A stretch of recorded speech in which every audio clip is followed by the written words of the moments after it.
ओम गंग गणपते नमः। आप सभी का लाल किताब की रोग और उपाय की इस वर्कशॉप में आप सभी का स्वागत है। अब इस वर्कशॉप में लाल किताब के सूत्रों को जानेंगे, जिनसे हम बीमारी को आइडेंटिफाई कर पाए और उसका सरल उपायों से समाधान कर पाए। बीमारी कब आने वाली है, इसको अपन कैसे कौन से सूत्रों से देखें, वो भी इस वर्कशॉप में अपन जानेंगे और उन्हें सभी सूत्रों को प्रैक्टिकल चार्ट्स पे लगाकर देखेंगे।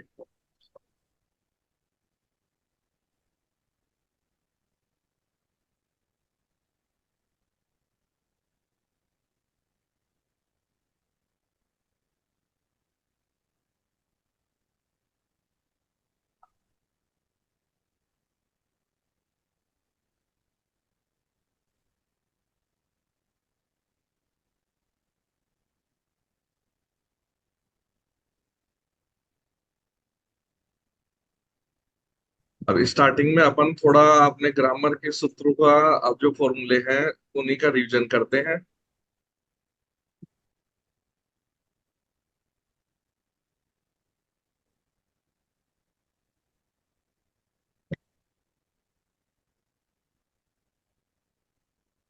जैसा अपन जानते हैं, वैदिक में लगन, द्वितीय भाव, तृतीय भाव, चतुर्थ भाव, पंचम भाव, ऐसे भावों को संबोधित किया जाता है।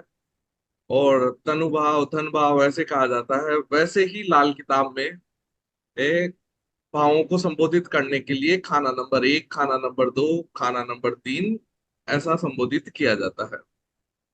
लाल किताब में ये खाने हमेशा फिक्स रहते हैं, यानी भाव हमेशा फिक्स रहेगा।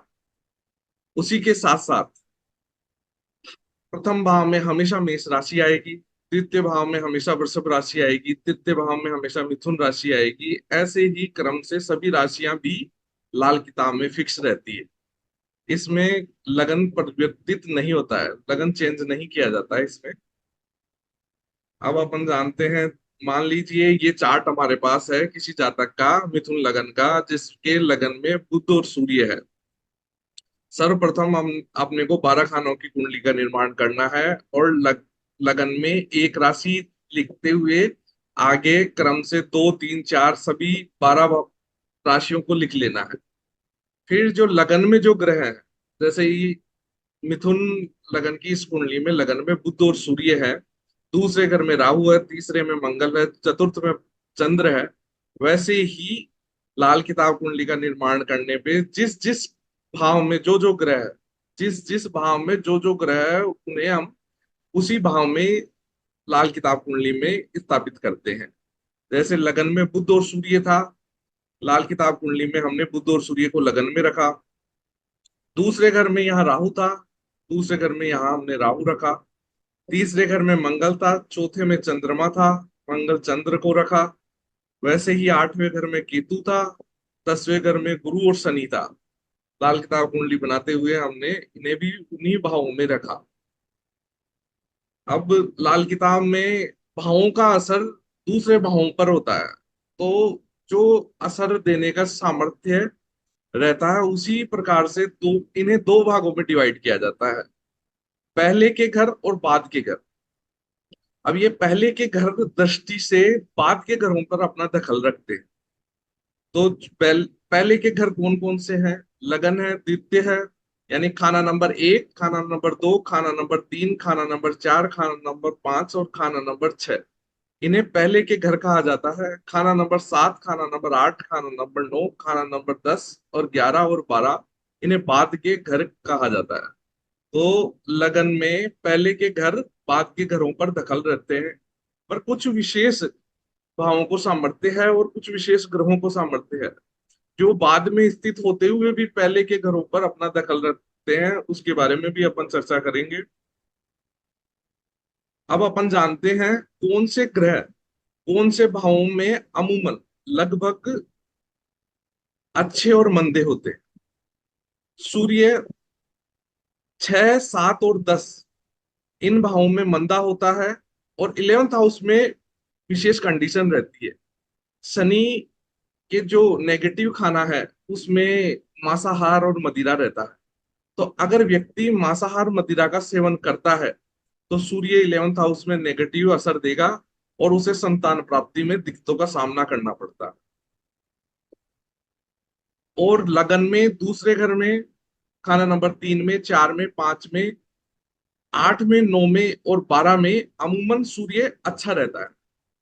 तो ये जो खाना, जो भाव स्थिति बताई जाती है, ये विदाउट मिलावट रहती है। हाँ, जिन खानों में नेगेटिव है वहां तो वो नेगेटिव रहता ही है।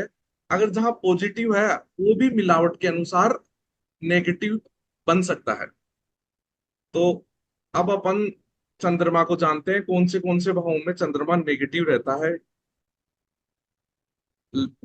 छठे, 8वें और 12वें और 10वें 11वें, इन भावों में चंद्रमा मंदा रहता है अमूमन। विदाउट मिलावट भी इन भावों में वो मंदा असर देता है। हाँ, अगर मित्र की मदद मिल रही हो और बुनियाद और मदद के अनुसार मित्र का मदद मिल रहा हो तो उस नेगेटिव की इंटेंसिटी डाउन होती है।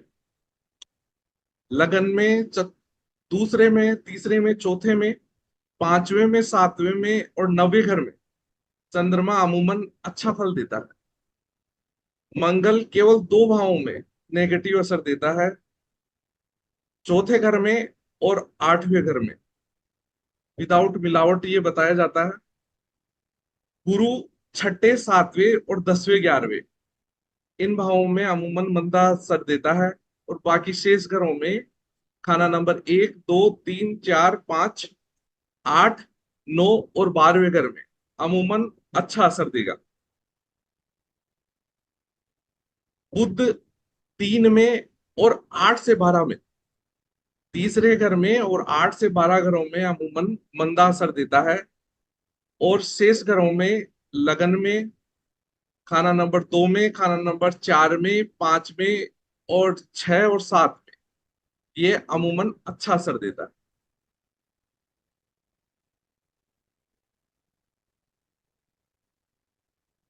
शुक्र खाना नंबर 1, 6 और 9 में अमूमन मंदा रहता है। शेष घरों में खाना नंबर 2, 3, 4, 5, 7, 8, 10, 11, 12 इनमें अमूमन अच्छा असर देता है। शनि खाना नंबर 1, 4 और 5 और 6 में, इन चार घरों में अमूमन मंदा असर देता है। शेष घर खाना नंबर 2, खाना नंबर 3, खाना नंबर 7, 8, 9, 10, 11, 12 इनमें अच्छा असर देता है। राहु के लिए 3 घर खाना नंबर 3 और 6 और 4, इन्हीं में ये अमूमन अच्छा असर देता है। 3 और 6 में ये उच्च का रहता है। चौथे में ये शपथ लिए हुए रहता है नेगेटिव ना करने की, जब तक कि व्यक्ति किसी की अमानत में खयानत ना करे। तो खाना नंबर 1, खाना नंबर 2, खाना नंबर 5, 7, 8, 9, 10, 11, 12 में यह अमूमन मंदा असर देता है। केतु खाना नंबर 3, खाना नंबर 4, खाना नंबर 5 और खाना नंबर 6 और खाना नंबर 8, इन 5 खानों में अमूमन मंदा असर देता है। शेष खाने खाना नंबर 1, 2, 7, 9, 10, 11, 12 इन खानों में केतु अमूमन अच्छा असर देता है। अब अपन राशियों के स्वामियों के बारे में जानते हैं। मेष राशि के स्वामी है मंगल, वृषभ राशि के शुक्र, मिथुन के बुध, कर्क के चंद्र, सिंह के सूरज, कन्या के बुध, तुला के शुक्र, वृश्चिक के मंगल, धनु के गुरु, मकर कुंभ के शनि और मीन के गुरु। अब अपन जानते हैं कि जिन्हें लाल किताब में एक टर्म यूज की जाती है कि पक्के घर का ग्रह। तो कौन कौन से घर के कौन से पक्के ग्रह होते हैं ये जानते हैं। सूर्य का पक्का घर है लगन, यानी खाना नंबर 1। गुरु का पक्का घर है 2, 5, 9 और 11 और 12। मंगल का पक्का घर है 3 और 8। बुध का पक्का घर है 6 और 7। चंद्र का पक्का घर है 4। केतु का पक्का घर है 6। शुक्र का पक्का घर है 7। और राहु का पक्का घर है 12। और शनि का पक्का घर है खाना नंबर 10। लगन चार्ट से जो डायरेक्शंस अपने को पता चलती है लाल किताब की, उसके बारे में अपन बात करेंगे। अब इन डायरेक्शन में जिस भी खाने में जो ग्रह स्थित रहता है, जब भी वो एक्टिवेट होता है तो घर में, अपने घर में इन्हीं डायरेक्शन में वो अपनी उपस्थिति दर्ज करवाता है, यानी उससे रिलेटेड आर्टिकल्स इन्हीं डायरेक्शन में स्थित रहते हैं। लगन खाना नंबर 1 को ईस्ट डायरेक्शन कहते हैं, खाना नंबर 2 को नॉर्थ वेस्ट डायरेक्शन, खाना नंबर 3 को साउथ डायरेक्शन, खाना नंबर 4 को नॉर्थ ईस्ट डायरेक्शन, खाना नंबर 5 को ईस्टर्न वॉल या पूर्व दिशा की दीवार है जो खाना नंबर 5 है। खाना नंबर 6 पूरी नॉर्थ डायरेक्शन को लेता है, इसमें जो नॉर्थ की मेन दीवार रहती है वो भी छठे घर में लेते हैं। अगर वो नॉर्थ वेस्ट डायरेक्शन की दीवार के पास जाता है तो उसे सेकंड हाउस में कंसीडर करते हैं, और नॉर्थ ईस्ट डायरेक्शन की दीवार पे जाता है तो उसे चौथे घर में लेते हैं। साउथ वेस्ट डायरेक्शन खाना नंबर 7 है। साउदर्न वॉल खाना नंबर 8 है। घर का मेन सेंटर, जिसे नाभि भी कहा जाता है, वो है खाना नंबर 9। खाना नंबर 10 वेस्ट डायरेक्शन है। खाना नंबर 11 वेस्टर्न वॉल रहता है। खाना नंबर 12 साउथ ईस्ट डायरेक्शन रहता है। अब मान लीजिए कोई ग्रह मंदा है और आपको उसका मंदा असर देखने को मिल रहा है, तो अपने घर की इन्हीं दिशाओं में उससे रिलेटेड कोई आर्टिकल्स रहता है, और किसी दूसरे भाव से वो मंदा हो रहा है, तो उस जिस भाव से वो मंदा हो रहा है उस डायरेक्शन में इस खान अपने घर में उस शत्रु का, जो उस ग्रह को मंदा कर रहा है, उसका आर्टिकल भी आपको देखने को मिलेगा। लाल किताब में दृष्टियां वैदिक की दृष्टियों से थोड़ी अलग होती है। लाल किताब में वैदिक की दृष्टियों को भी यूज किया जाता है, पर उनकी विशेष कंडीशन रहती है। लाल किताब में खाना नंबर 1 की दृष्टि खाना नंबर 7 पे रहती है। खाना नंबर 2 की दृष्टि खाना नंबर 6 पे रहती है। खाना नंबर 3 की दृष्टि 9-11 पर रहती है। खाना नंबर 4 की दृष्टि खाना नंबर 10 पर रहती है। खाना नंबर 5 की दृष्टि 9 पर रहती है, और 6 की 12 पर रहती है, और खाना नंबर 8 की दृष्टि 2 पर रहती है। इसे उल्टी दृष्टि भी कहते हैं। खाना नंबर 1 से जो 7 पर दृष्टि रहती है, उसे उसका जो दर्जा रहता है वो 100% इफेक्ट रहता है, यानी खाना नंबर 1 में स्थित ग्रह खाना नंबर 7 में स्थित ग्रह पर अपनी 100% ताकत से असर दे पाता है, और वो असर शत्रुता मित्रता के हिसाब से रहता है। खाना नंबर 2 में स्थित ग्रह खाना नंबर 6 में स्थित ग्रह को मात्र 25% दृष्टि से अपना असर, प्रभाव, इफेक्ट दे पाता है। खाना नंबर 3 में स्थित ग्रह खाना नंबर 11 में स्थित ग्रह को 50% दृष्टि से देखता है और अपना प्रभाव 50% इफेक्ट डाल पाता है। खाना नंबर 3 से 9 पर 100% असर रहता है। खाना नंबर 4 से 100% पूर्ण दृष्टि खाना नंबर 10 पर रहती है। खाना नंबर 5 से 50% दर्जे की दृष्टि 9 पर रहती है।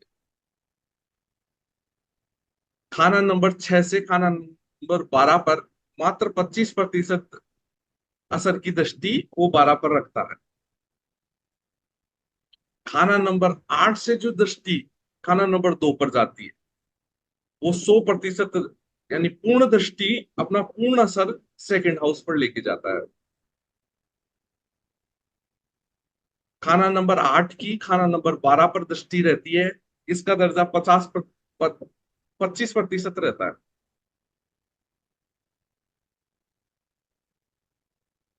शनि की उल्टी दृष्टि रहती है। ये उल्टी दृष्टि विशेष नेगेटिव इफेक्ट ही देती है।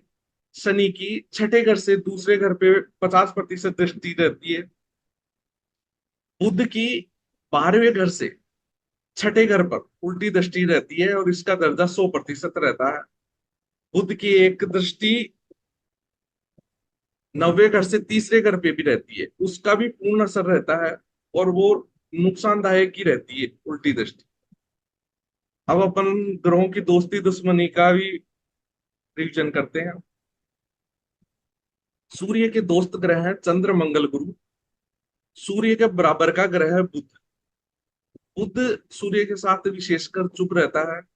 सूर्य के दुश्मन ग्रह हैं शुक्र शनि और राहु केतु। चंद्रमा के दोस्त ग्रह हैं सूर्य बुध, चंद्रमा के बराबर के ग्रह शनि मंगल शुक्र गुरु, चंद्रमा के दुश्मन ग्रह है राहु केतु। राहु से ये मध्यम रहता है और केतु से चंद्रमा को ग्रहण लगता है। मंगल के दोस्त ग्रह हैं सूर्य चंद्रमा गुरु, मंगल के बराबर के ग्रह हैं शनि राहु केतु, और मंगल के दुश्मन ग्रह हैं बुध केतु। मंगल का जो प्रभाव राहु पर रहता है, राहु चुप रहता है। बुध के दोस्त ग्रह हैं सूर्य शुक्र राहु, बुध के बराबर के ग्रह हैं शनि केतु मंगल गुरु, और बुध के दुश्मन ग्रहों में रहता है चंद्रमा।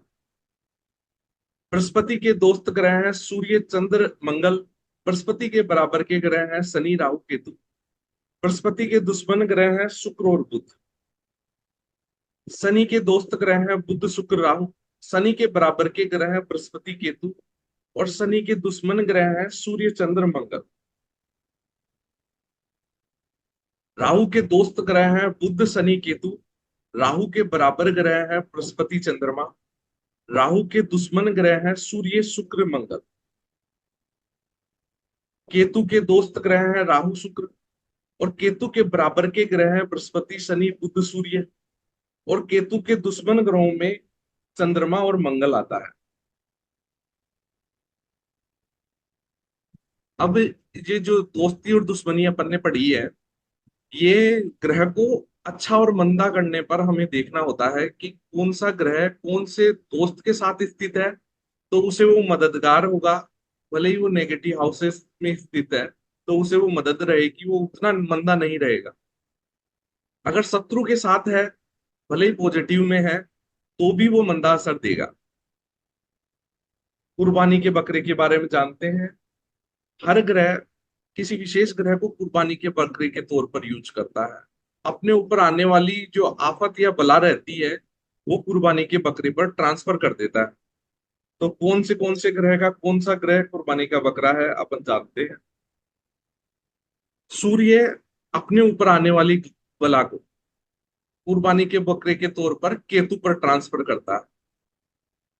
चंद्रमा सूर्य मंगल गुरु पर, मंगल केतु पर, बुध शुक्र पर, गुरु केतु पर, और शुक्र चंद्र पर, शनि राहु केतु और शुक्र पर, राहु राहु पर, और केतु केतु पर।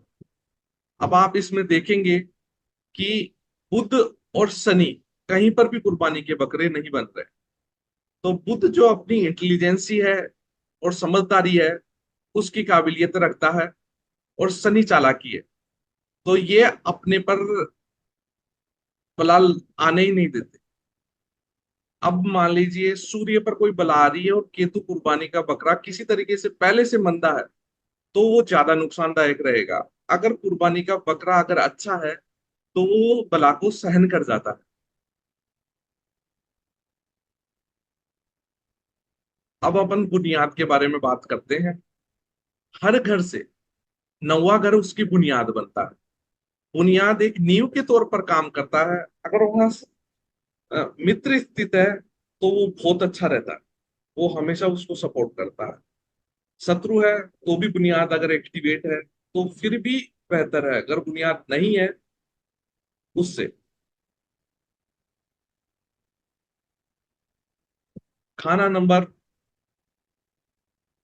एक की बुनियाद 9 बनता है, दो की बुनियाद 10 बनता है, तीन की बुनियाद 11 बनता है, चार की बुनियाद 12 बनता है, पांच की बुनियाद लगन बनता है, खाना नंबर 1 बनता है, छह की बुनियाद 2 बनता है, सात की बुनियाद खाना नंबर 3 बनता है, आठ की बुनियाद खाना नंबर 4 बनता है, नौ की बुनियाद खाना नंबर 5 बनता है, 10 की बुनियाद खाना नंबर 6 बनता है, 11 की बुनियाद खाना नंबर 7 बनता है, और 12 की बुनियाद खाना नंबर 8 बनता है।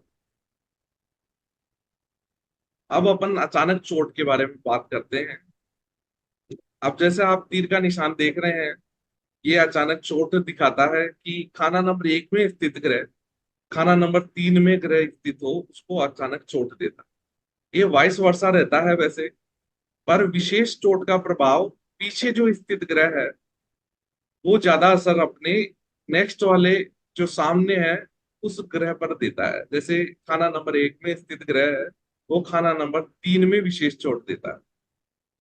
खाना नंबर 2 से चोट खाना नंबर 4 में आती है, खाना नंबर 5 से 7 में, और 4 से 6 में, खाना नंबर 7 से 9 में जाती है, खाना नंबर 8 से 10 में जाती है, और खाना नंबर 11 से खाना नंबर 1 में आती है, और खाना नंबर 10 से खाना नंबर 12 में जाती है।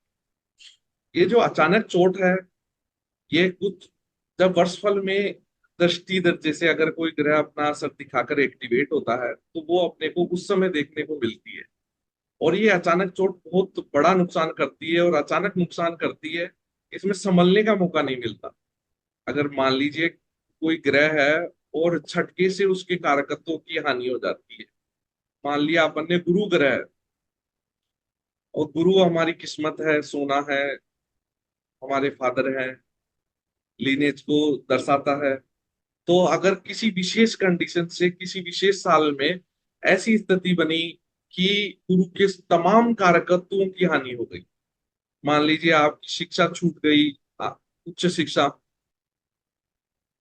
सोना खो गया, सोना चोरी हो गया, पिता गुजर गए, पिता का साया, दादा का साया सिर पे से हट गया, तो ये अचानक चोट को दर्शाता है, और ये यकायक होती है। सर। हाँ सर, बताइए। हाँ बताइए। फर्स्ट हाउस की चोट थर्ड पे भी जाएगी, 11th पे भी जाएगी? हाँ थर्ड पे भी जाएगी, और थर्ड से भी फर्स्ट हाउस पे आती है। पर जो फर्स्ट हाउस से जो चोट जाती है वो विशेष जाती है, यानी फर्स्ट हाउस पे जो स्थित समझ गई ग्रह है। सर। तो सर फर्स्ट वाला 11 पे भी मारेगा या 11 वाला ज्यादा फर्स्ट पे मारेगा? 11 वाला फर्स्ट पे ज्यादा मारे। Okay sir. अब जैसे ऐसे चोटों का निर्माण होता है, तो जो सेंटर में है, इसमें देखिए आप चित्र को, कि 11 से 1 पे आ रही है, 1 से 3 पे जा रही है, 3 से भी 1 पे आ रही है, और 1 से भी 11 पे जा रही है। तो इस लगन में स्थित ग्रह को अगर नहीं है तो अच्छा है, नहीं तो अगर ये चोट से दर्जे से नुकसान हो रहा होता है तो लगन में स्थित ग्रह को हटाया जाए, तो वो चोट, तीनों तरीके की चोट का खात्मा हो जाएगा। वैसे ही 5 सर से राहु 7 की पे सर राहु की केतु पे भी जाती है क्या, अगर वो केंद्र में है तो? या उनकी नहीं लगती? ये केंद्र वाली जो चोट है ना, वो इतना हम्म। विशेष असर नहीं देती। ये जो त्रिकोण में आप इन खानों को देखो, ठीक है। इन जो खानों से ये जो अधूरे खाने और पूर्ण खानों के जो बीच की ये जो चोट का निर्माण हो रहा है ना, त्रिकोण, वो जी सर। विशेष है। जैसे सेकंड हाउस में उच्च का चंद्रमा बैठा हुआ है, है, वो 4 में स्थित ग्रह को चोट मार सकता है। 4 में स्थित ओके। ग्रह 6 को मारेगा, और 6 में से भी 4 में जा रही है। अब ये 4 से 2 में नहीं जा रही है। ओके सर, ठीक है। तो जो भी चोट पड़ रही है उस ग्रह को हटाया जाता है, वहां से विस्थापित किया जाता है।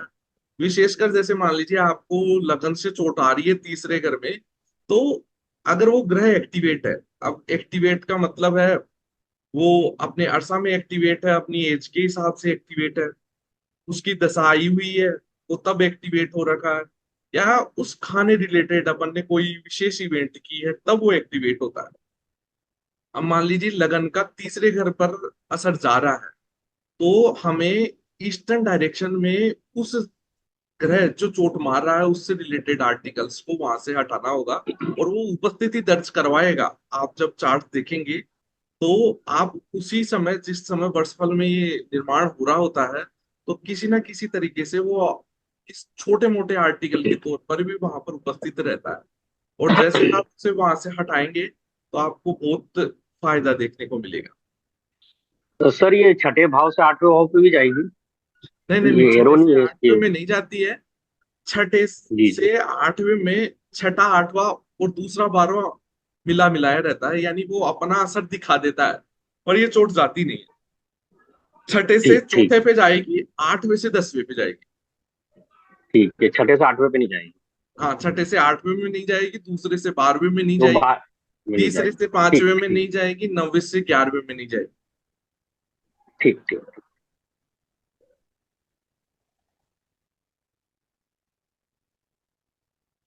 अब ये बाहमी मदद का एक कॉन्सेप्ट है अपनी ग्रामर का। तो जो लगन में स्थित ग्रह है वो पांचवें घर में स्थित ग्रह को मदद करता है, पांचवें में जो स्थित है वो नौवें घर को मदद करता है। 10वें घर में स्थित ग्रह दूसरे घर में स्थित ग्रह को मदद करता है, और दूसरे घर में स्थित ग्रह छठे घर को में स्थित ग्रह को मदद करता है, और छठे घर में स्थित ग्रह 10वें घर में स्थित ग्रह को मदद करता है। तीसरे घर में स्थित ग्रह 7वें घर में स्थित ग्रह को मदद करता है, और खाना नंबर 7 में जो स्थित ग्रह है वो 11वें घर में स्थित ग्रह को मदद करता है। खाना नंबर 11 में स्थित ग्रह खाना नंबर 3 में स्थित ग्रह को मदद करता है। खाना नंबर 4 में से यह मदद 8 में जाती है। खाना नंबर 8 से मदद 12 में जाती है, और खाना नंबर 12 से मदद 4 में आती सर एक बात पूछनी थी। है। हाँ बताइए। हेलो। हाँ, जो ये वामी मदद वाले हैं, इससे उपाय बनाने में भी मदद मिलती है। हाँ बिल्कुल, ये उपाय एक पाँच बनाने में। नौ हाँ ये उपाय उपाय बनाने में बनाने में। सबसे ज्यादा मददगार है। हाँ। सबसे मददगार। हाँ जो ये क्या है, कभी कभी अपन डायरेक्ट प्लानेट को मूव नहीं करवाते हैं, तब हाँ जी। पक्के जहां से घरों के। मदद मिल रही होती है वहां उसके मित्र को स्थापित करके हम वहां से उसे मदद दिलवाते हैं। सर बिल्कुल। कैसे, सर एग्जाम्पल? ऐसे मान लीजिए गुरु हम्म, 5 में स्थित है, अपने शत्रु के साथ स्थित है, किसी तरीके से अचानक चोट भी आ रही है 7वें घर से, है ना।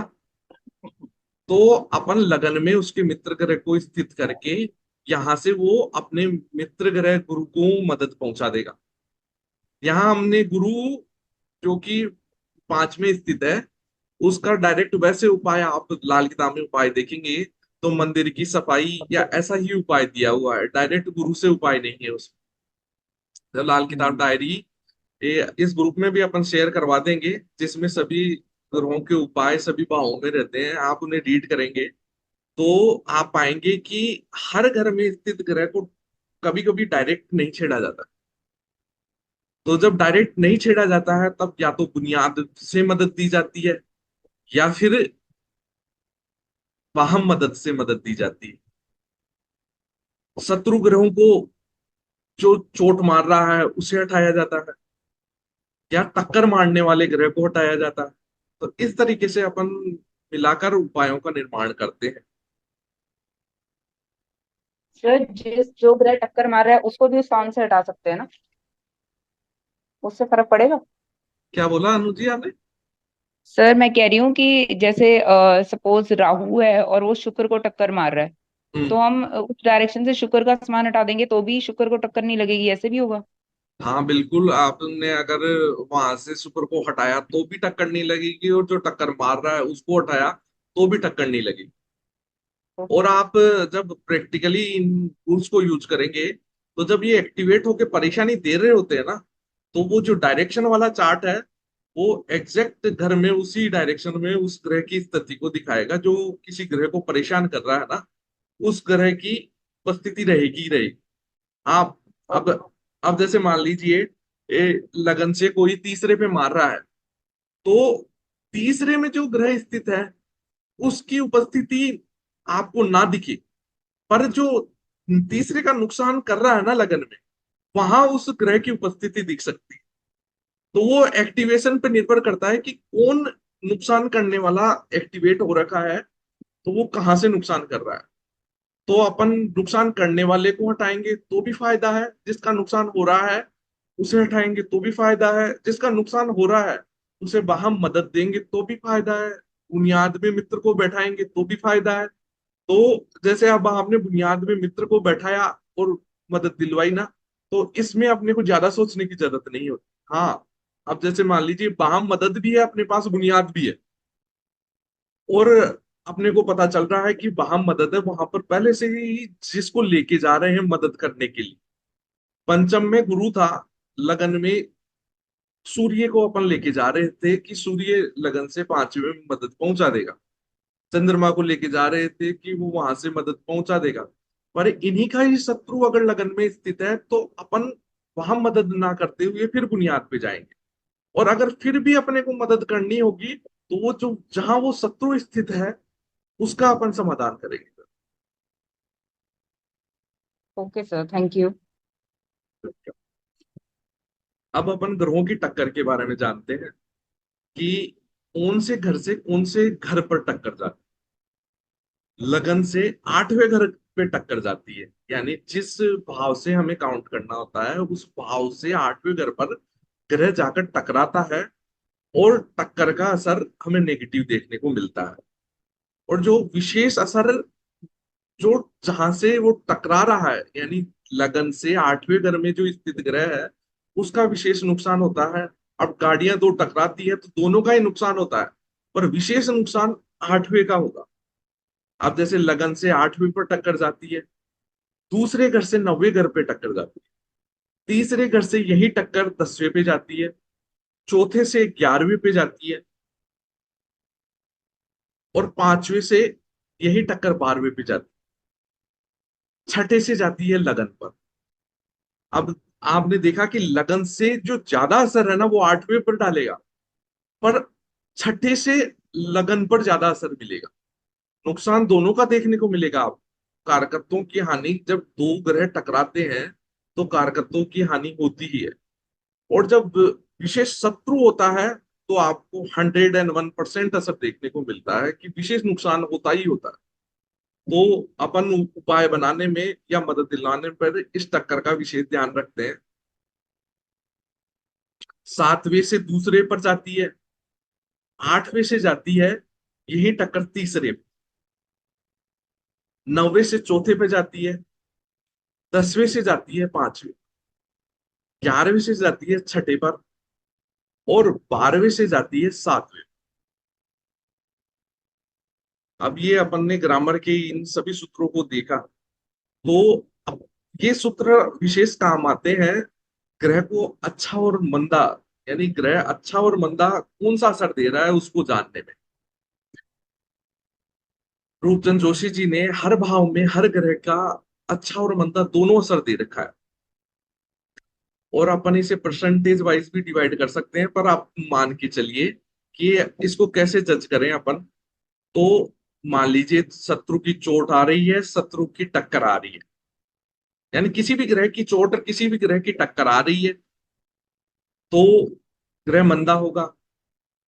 ग्रह की जड़ों में कोई ग्रह स्थित है जो शत्रु ग्रह है, सुनिएगा, ग्रहों की जड़ों में कोई ग्रह स्थित है जो शत्रु ग्रह है, वो उस ग्रह को मंदा करेगा।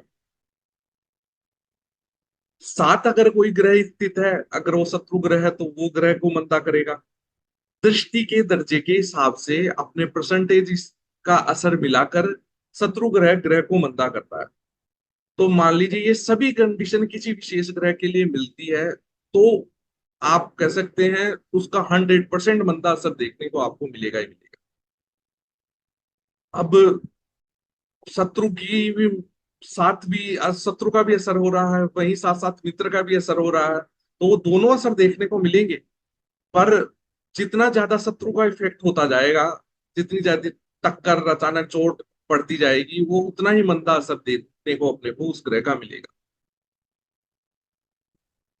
अब ये मसनूई ग्रह, यानी इसे बनावटी ग्रह कहते हैं, दो ग्रह मिलकर विशेष किसी ग्रह का निर्माण करते हैं। तो ये युति में अगर ग्रह स्थित है तो ये विशेष असर देता है। मान लीजिए अगर जन्म कुंडली में कहीं पर भी सूर्य और शुक्र स्थित है तो ये एक मसनूई बृहस्पति का निर्माण करता है। आपकी जन्म कुंडली में एक बृहस्पति तो पहले से स्थित है, अगर सूर्य शुक्र स्थित है तो ये एक खाली हवाई बृहस्पति का निर्माण करता है। सूर्य सर खाली हवाई मतलब? खाली हवाई मतलब ये अपना अपना एक विशेष स्तर रहता है, जैसे इसको प्रिडिक्शन में यूज किया जाता है। ये इन डिटेल अपने ग्रामर में अपन ने बताया है, जैसे मंगल ने कहाँ असर देता है, सूर्य का मसनूई सेहत पे असर देता है, तो ये अपना अपना अलग अलग असर अलग अलग क्षेत्र में देते हैं। जैसे ये सूर्य शुक्र स्थित होकर हर क्षेत्र में अपना असर नहीं देगा। तो ओके सर। अगर बुध और शुक्र का युति होता है तो सूर्य का निर्माण होता है। अगर सूर्य और बृहस्पति की युति है तो चंद्र बनता है, और राहु और केतु की स्थिति है। अब ये राहु और केतु की युति जन्म कुंडली में होगी नहीं, वर्षफल में इसका निर्माण हो सकता है। तो इससे शुक्र बनता है।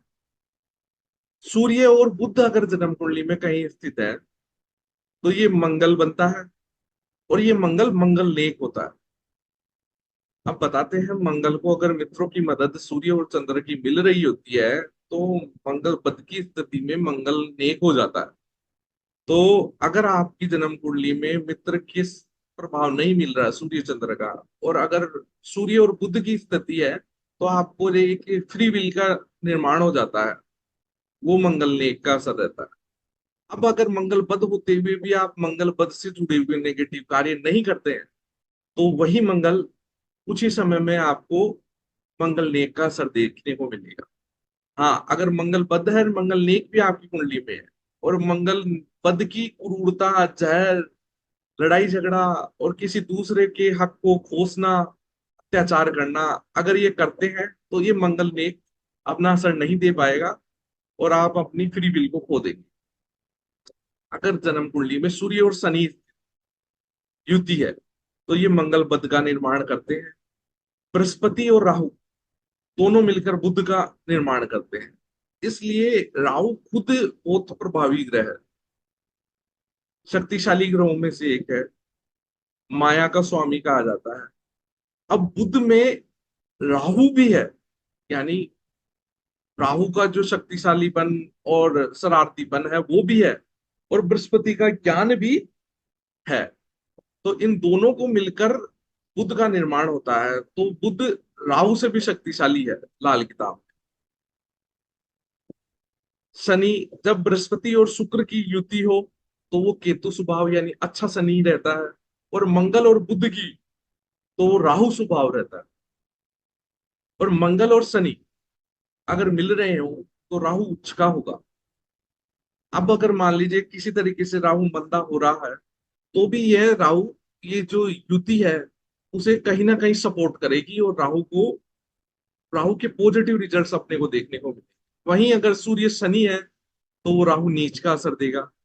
अब केतु है, शुक्र और शनि को मिलकर अगर बन रहा है तो वो उच्च का है, और वहीं चंद्र और शनि को मिलकर बन रहा है तो वो नीच का है।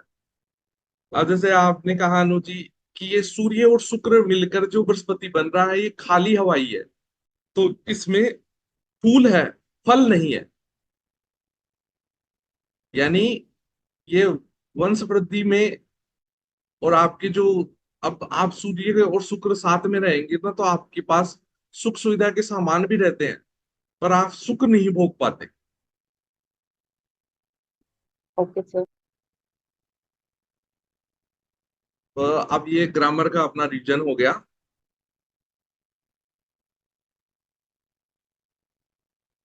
अब अपनी रोग वाली विशेष क्लास स्टार्ट हो रही है।